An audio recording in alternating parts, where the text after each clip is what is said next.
Hello दोस्तों, आप सभी का स्वागत है अपने YouTube चैनल वी स्टडी पॉइंट में। हमारे द्वारा बेस्ट करंट अफेयर्स की सीरीज कंटिन्यू है, जो कि UPSI, UPPCS, UP triple SC, SSC एवं अन्य एग्जाम के दृष्टिकोण से अति महत्वपूर्ण है। आज हम अपने करंट अफेयर्स के साथ थोड़ा स्टैटिक पोर्शन को कवर करेंगे, जैसे उष्णकटिबंधीय चक्रवात चर्चा में रहा है। तो आइए शुरू करते हैं आज की क्लास। कल हमारे द्वारा 3 क्वेश्चन आपको कमेंट बॉक्स में बताने के लिए इनका आंसर कहा गया था। पहला क्वेश्चन था, हाल ही में किस देश में रोश हशनाह उत्सव मनाया गया है? तो आंसर रहेगा इसका इजराइल। नेक्स्ट क्वेश्चन था, हाल ही में अंत्योदय दिवस कब मनाया गया? इसका आंसर है 25 सितंबर। आपको कमेंट बॉक्स में बताना है अंत्योदय योजना कब शुरू की गई थी। नेक्स्ट क्वेश्चन था, चर्चा में रहे देश के पहले व्हाट्सएप गवर्नेंस मॉडल मनमित्र का संबंध किससे है? इसका आंसर था आंध्र प्रदेश। तो आइए शुरू करते हैं आज की क्लास। आज की क्लास का पहला पॉइंट बहुत महत्वपूर्ण है, स्टैटिक पोर्शन से भी और करंट के पोर्शन से भी। देखिए, अभी हाल ही में एक सुपर टाइफून रागासा आया है। तो सबसे पहले हम चक्रवात के बारे में थोड़ा समझ लेते हैं इस पॉइंट को पढ़ने से पहले। देखिए, चक्रवात को अलग अलग महासागरों में या देशों में अलग अलग नाम दिया जाता है।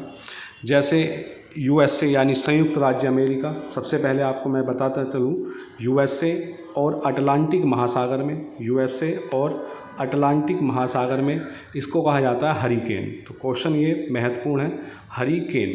तो ध्यान करना, जो उष्णकटिबंधीय चक्रवात होते हैं उनको अटलांटिक महासागर में और यूएसए यानी संयुक्त राज्य अमेरिका में उनको हरिकेन के नाम से जाना जाता है।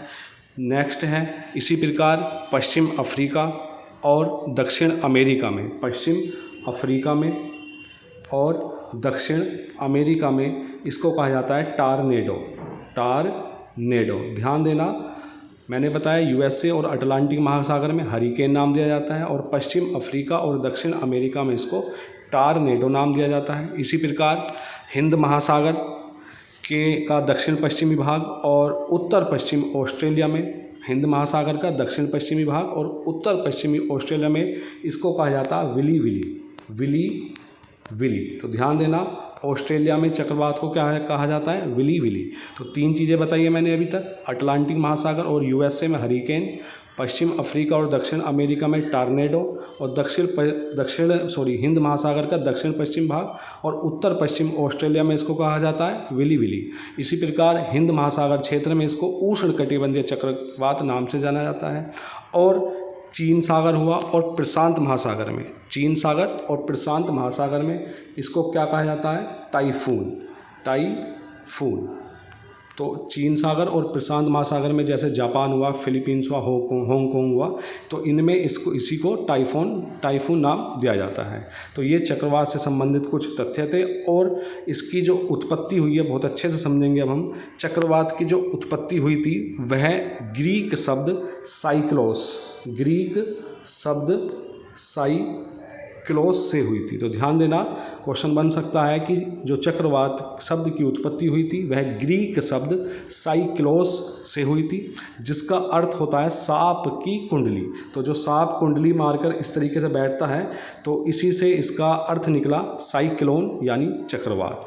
तो सांप की कुंडली यानी साइक्लोस और चक्रवात। अब थोड़ा हम चक्रवात के बारे में पढ़ लेते हैं। देखिए, चक्रवात या साइक्लोन, तो यहाँ पर हम देखेंगे इसमें जैसे मानकर चलिए आप, हाई प्रेशर से लो प्रेशर की ओर हवा चलती है। तो ध्यान देना, हाई प्रेशर से लो प्रेशर की ओर हवा चलती है, यानी उच्च दाब से निम्न दाब की ओर हवा चलती है। अब देखिए, यहाँ मान के चलिए आप, ये कि स्थल है, ये एक दोबारा बना देता हूँ मैं इसको, ये इस प्रकार से यह एक पॉइंट है। तो यहाँ जो इसका केंद्र है, यहाँ पर निम्न दाब रहेगा, लो प्रेशर रहेगा और इसके चारों ओर हाई प्रेशर रहेगा। केंद्र में लो प्रेशर और चारों ओर इसके हाई प्रेशर रहेगा। क्योंकि लो प्रेशर क्यों होगा?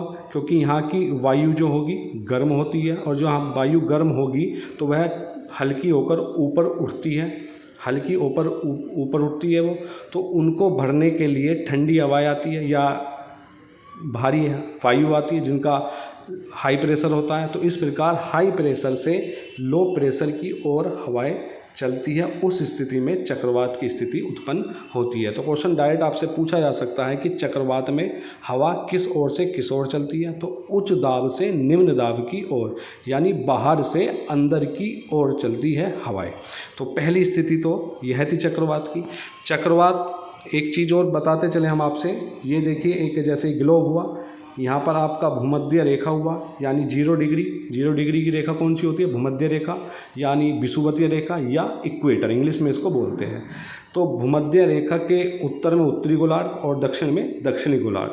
अब क्वेश्चन आता है आपके सामने कि चक्रवात की स्थिति या किस तरफ घूमेगा चक्रवात, उत्तरी गोलार्ध में और दक्षिणी गोलार्ध में किस ओर घूमेगा। तो ध्यान देना, उत्तरी गोलार्ध में जब चक्रवात आएगा तो उसकी जो घूमने की दिशा होगी वह होगी एंटी क्लॉकवाइज, इस तरीके से एंटी क्लॉक कैसे घूमती है? इस तरीके से घूमती है क्लॉक।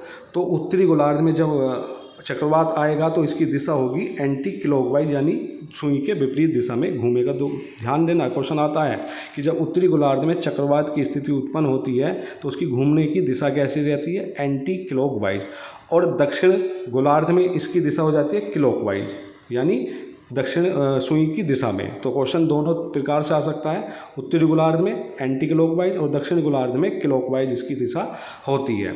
नेक्स्ट पॉइंट है, इसी प्रकार एक बार और हमने ग्लोब बनाया, ये यहाँ पर आपका ये विषुवत रेखा है यानी 0 डिग्री और यहाँ पर ये आपकी ये 5 डिग्री है और ये भी आपका 5 डिग्री है। तो ध्यान देना, कभी भी चक्रवात 5 डिग्री नॉर्थ से 5 डिग्री साउथ तक चक्रवात की स्थिति उत्पन्न नहीं होती है।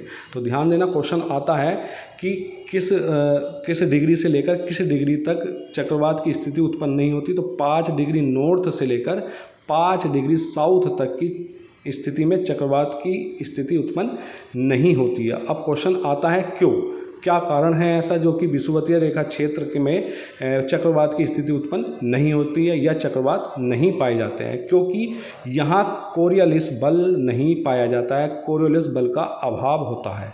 तो क्वेश्चन बनता है कि किस क्षेत्र में चक्रवात नहीं आते हैं। तो क्वेश्चन फिर पुनः बता देता हूँ, 5 डिग्री अक्षांश उत्तर से 5 डिग्री अक्षांश दक्षिण के मध्य में चक्रवात नहीं पाए जाते। क्यों?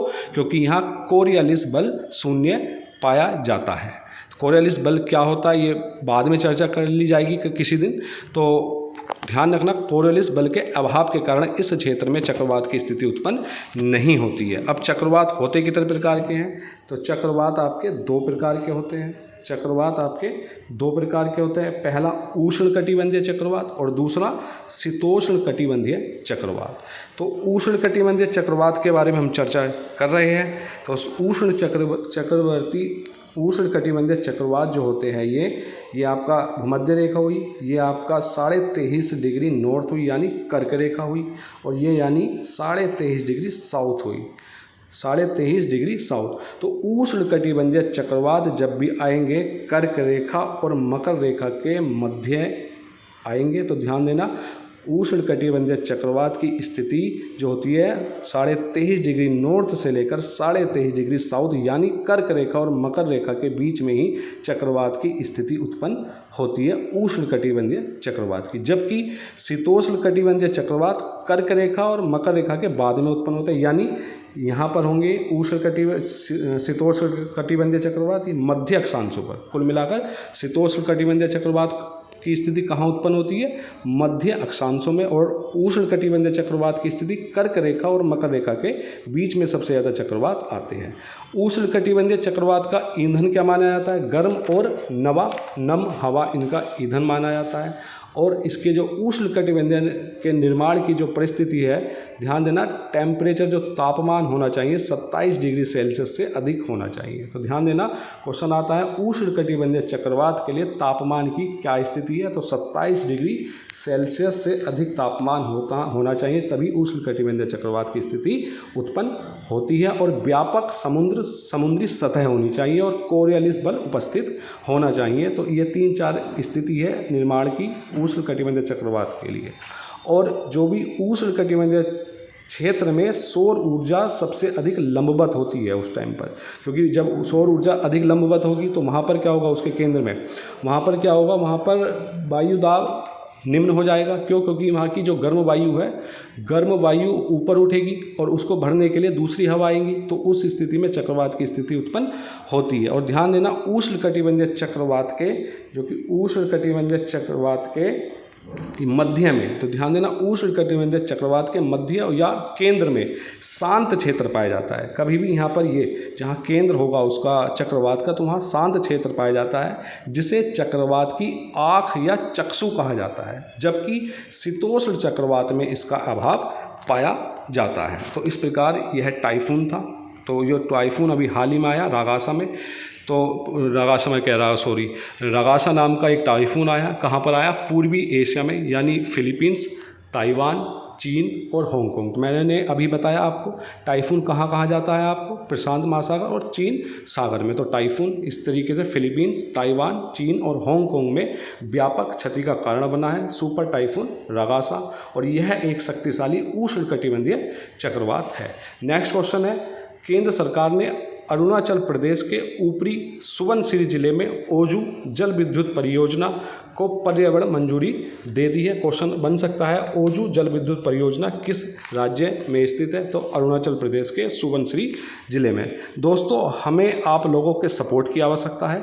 आपसे हमारा सादर अनुरोध है कि कृपया हमारी वीडियो को ज़्यादा से ज़्यादा शेयर करें और हमारे चैनल वी स्टडी पॉइंट को सब्सक्राइब जरूर कर लें। और इस वीडियो की PDF आप हमारे टेलीग्राम ग्रुप से प्राप्त कर सकते हैं, जिसका लिंक हमने डिस्क्रिप्शन में दे दिया है। तो नेक्स्ट पॉइंट है आज की क्लास का, जिनाली मोदी, जो कि महाराष्ट्र से संबंधित है। क्वेश्चन महत्वपूर्ण है ये भी। तो जिनाली मोदी को संयुक्त राष्ट्र पर्यावरण कार्यक्रम यानी UNEP 2025 का young champion of the earth पुरस्कार प्राप्त हुआ है। तो क्वेश्चन बन सकता है, हाल ही में UNEP का young champion of the earth 2025 पुरस्कार किसको प्राप्त हुआ है? जिनाली मोदी को। कहाँ से संबंधित है? महाराष्ट्र से। और UNEP की जो स्थापना हुई थी वर्ष 1972 में हुई थी, और UNEP का जो मुख्यालय है वह है केन्या के नैरोबी में। नेक्स्ट क्वेश्चन, हाल ही में विश्व बैंक के सहयोग से महिला नेतृत्व वाले MSME को बढ़ावा देने के लिए रैंप कार्यक्रम किसने शुरू किया है? तो रैंप कार्यक्रम शुरू किया है तेलंगाना ने। नेक्स्ट क्वेश्चन, विश्व समुद्री दिवस कब मनाया जाता है? 25 सितंबर को। नेक्स्ट क्वेश्चन है, हाल ही में छठा नदी उत्सव कहाँ प्रारंभ हुआ है? तो यह प्रारंभ हुआ है नई दिल्ली में। नेक्स्ट क्वेश्चन, कतर, यह भी बहुत महत्वपूर्ण क्वेश्चन है क्योंकि कतर UPI को अपनाने वाला 8वां देश बन गया है। तो कतर नेशनल बैंक के साथ साझेदारी में कतर में QR कोड आधारित यूनिफाइड पेमेंट्स इंटरफेस UPI, तो UPI की फुल फॉर्म क्या है? यूनिफाइड पेमेंट्स इंटरफेस, भुगतान की शुरुआत हो गई है। और UPI को वैश्वीकृत करने के भारत के प्रयासों के तहत Qatar, Bhutan, France, Mauritius, Nepal, Singapore, Sri Lanka और UAE के बाद इसे अपनाने वाला 8वां देश बन गया है। क्वेश्चन आ सकता है आपके, संभावित है कि हाल ही में UPI को अपनाने वाला 8वां देश कौन सा बना है? तो आंसर रहेगा कतर। नेक्स्ट क्वेश्चन, भारत अपनी अंतरिक्ष संपत्तियों की सुरक्षा के लिए सुरक्षा के कई स्तरों के साथ बॉडीगार्ड सैटेलाइट की योजना बना रहा है। तो क्वेश्चन बन सकता है, बॉडीगार्ड सैटेलाइट क्या है? तो भारत की अंतरिक्ष संपत्तियों की सुरक्षा करने हेतु यह योजना है, बॉडीगार्ड सैटेलाइट की योजना बना रहा है, क्योंकि संचार, नेविगेशन, सुरक्षा, इंटरनेट सेवाओं और जलवायु निगरानी के लिए उपग्रह अपरिहार्य हो गए। आपको सारी डिटेल लिखने की ज़रूरत नहीं है, केवल आप शॉर्ट नोट्स ज़रूर बनाते चलिए। हम विस्तृत इसलिए देते हैं आपको कोई भी कन्फ्यूजन ना हो। तो डायरेक्ट आप कैसे लिखेंगे? बॉडीगार्ड सैटेलाइट डैश करके कि अंतरिक्ष संपत्तियों की सुरक्षा हेतु यह योजना है। तो बॉडीगार्ड सैटेलाइट समर्पित अंतरिक्ष यान होते हैं जिन्हें निकटवर्ती दृष्टिकोणों की निगरानी, खतरों का पता लगाने और कक्षा में शत्रुतापूर्ण युद्ध अभ्यासों का मुकाबला करके उच्च मूल्य वाले उपग्रहों की सुरक्षा एवं अनुरक्षण के लिए डिजाइन किया गया है। और इसी से संबंधित एक प्रोजेक्ट नेत्रा है। तो प्रोजेक्ट नेत्र का उद्देश्य क्या है? कक्षा में वस्तुओं की बेहतर ट्रैकिंग के लिए नए रडार और दूरबीनों की तैनाती करके अंतरिक्ष निगरानी क्षमताओं में सुधार करना है प्रोजेक्ट नेत्रा। नेक्स्ट क्वेश्चन है, किस देश ने 31 मार्च 2026 तक चांदी के आयात पर प्रतिबंध लगाया है? तो आंसर है उसका भारत।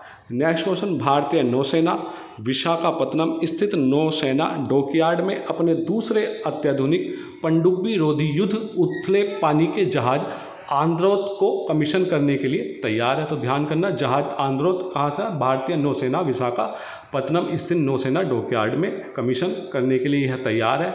और इस जहाज का जो नाम रखा गया है लक्षद्वीप के एक आंद्रोथ द्वीप के नाम पर रखा गया है।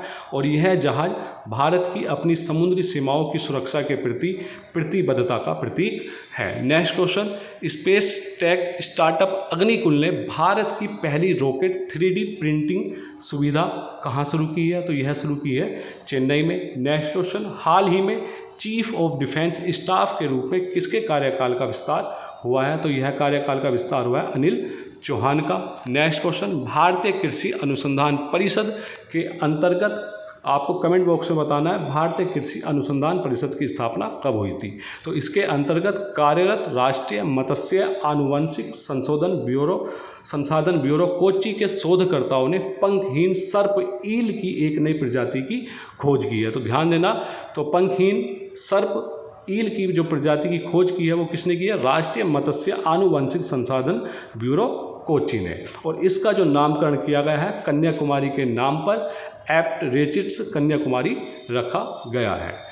नेक्स्ट क्वेश्चन, अभी हाल ही में रविचंद्रन अश्विन जो है BBL क्लब में के साथ अनुबंध करने वाले पहले भारतीय क्रिकेटर बन गए हैं। तो ध्यान देना, क्वेश्चन बन सकता है जो BBL क्लब के साथ अनुबंध करने वाले पहले भारतीय पुरुष अंतर्राष्ट्रीय क्रिकेटर कौन बने हैं? तो रविचंद्रन अश्विन। और यह किस में शामिल हुए? सिडनी थंडर में शामिल हुए हैं। नेक्स्ट क्वेश्चन, दूरसंचार विभाग और वित्तीय खुफिया इकाई भारत ने साइबर अपराधों और वित्तीय धोखाधड़ी से निपटने के लिए एक ऐतिहासिक समझौते ज्ञापन पर हस्ताक्षर किए हैं। नेक्स्ट क्वेश्चन महत्वपूर्ण है। नेक्स्ट क्वेश्चन भी, पाक खाड़ी में भारत के पहले डुगोंग रिजर्व को IUCN कांग्रेस में वैश्विक मान्यता मिली है। तो क्वेश्चन बन सकता है भारत का पहला डुगोंग रिजर्व कहाँ पर मान्यता मिली है? पाक खाड़ी में है स्थित है। तो IUCN कांग्रेस में वैश्विक मान्यता इसको मिली है। और वन्य जीव संरक्षण अधिनियम 1972, डायरेक्ट क्वेश्चन पूछ लिया जाता है कि वन्य जीव संरक्षण अधिनियम कब आया था? 1972 में। तो इसके तहत तमिलनाडु सरकार द्वारा 21 सितंबर 2022 को स्थापित डुगोंग संरक्षण रिजर्व उत्तरी पाक खाड़ी में 448.34 वर्ग किलोमीटर में फैला हुआ है। तो यह स्थापित किसके द्वारा है? भारत का पहला डुगोंग रिजर्व तमिलनाडु सरकार द्वारा, और कहाँ पर? पाक खाड़ी में। नेक्स्ट क्वेश्चन है, राष्ट्रपति व्लादिमीर पुतिन ने, यानी रूस के राष्ट्रपति ने मॉस्को में विश्व परमाणु सप्ताह फोरम में घोषणा की कि रूस 2030 तक बंद यानी क्लोज्ड ईंधन चक्र वाली दुनिया की पहली परमाणु ऊर्जा प्रणाली शुरू करेगा। तो क्वेश्चन बन सकता है कि हाल ही में किस देश द्वारा घोषणा की गई है कि 2030 तक क्लोज्ड ईंधन चक्र वाली दुनिया की पहली परमाणु ऊर्जा प्रणाली शुरू करने की? तो आंसर रहेगा रशिया यानी रूस। और आपके लिए आज के प्रश्न है इस प्रकार। पहला क्वेश्चन है, सितंबर 2025 में स्वायत्त परिवहन के लिए पहला सोवरेन मोबिलिटी क्लाउड किसने लॉन्च किया है? दूसरा क्वेश्चन है, हाल ही में भारत ने संयुक्त राष्ट्र AI उत्कृष्टता केंद्र के रूप में किसे नामित किया है? नेक्स्ट क्वेश्चन है, हाल ही में जो MiG-21 रिटायर हुआ है उसके सेवा मुक्त होने का समारोह कहाँ हुआ है? तो दोस्तों आज की क्लास हम यहीं समाप्त करते हैं और सभी दोस्तों से हमारा प्यार भरा निवेदन है कि हमारे YouTube चैनल वी स्टडी पॉइंट को ढेर सारा प्यार दें, सब्सक्राइब करें, शेयर करें। धन्यवाद।